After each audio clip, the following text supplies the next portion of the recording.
In this video, I'll be showing you how to paint elf miniatures for Heroquest or other tabletop board games. I chose to prime this model with Skull White primer. Then I painted the elf shirt with Castellan green. I chose this color due to other depictions of elves. I put this onto all areas of the shirt except for the collar.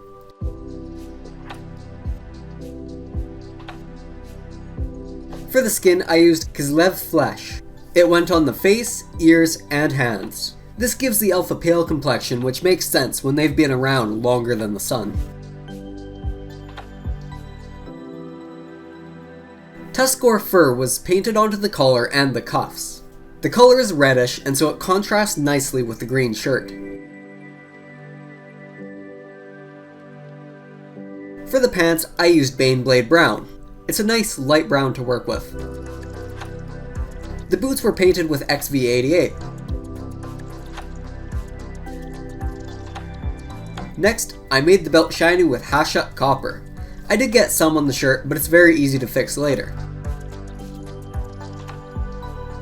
For the potion and herb pouch, I used Mornfang brown. This is a nice color for leather and straps, which is why I like using it.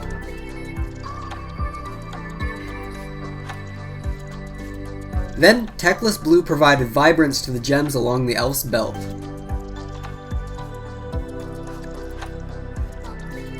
Ulthuan Grey was painted onto the hair. You could choose any color for the hair, but I find white-haired elves to be the most interesting. Next, I painted the sword's hilt with Gehenna's gold. This has a coppery shine and differentiates the sword from the barbarian's broadsword. I put this on the clasp of the collar, but it's difficult to see in the finished model. After that, I painted the sword with Runefang steel. This makes the sword look brighter than some of the other weapons in this set. The belt buckle was also painted with the same color.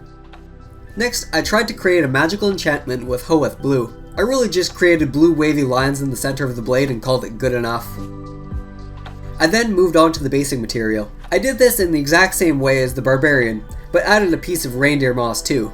I put PVA glue on, attached large piles of static grass, spread more PVA glue around, and dunked this into some soil. Once it dried, it was time for my favorite part, adding the shade. I chose Seraphim Sepia because it creates a brighter finish than Agrax Earthshade or Nuln Oil. I put this over the entire model and spread out areas where I didn't want pooling.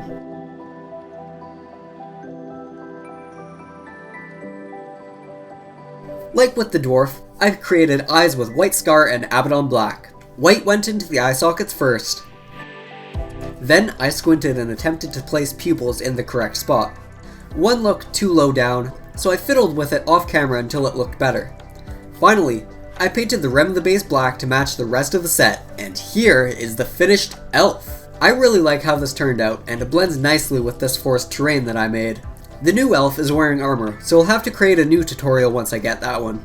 Apparently, I left a mold line behind and accidentally gave him a scar with my hobby knife. Here's how the party of heroes is looking so far.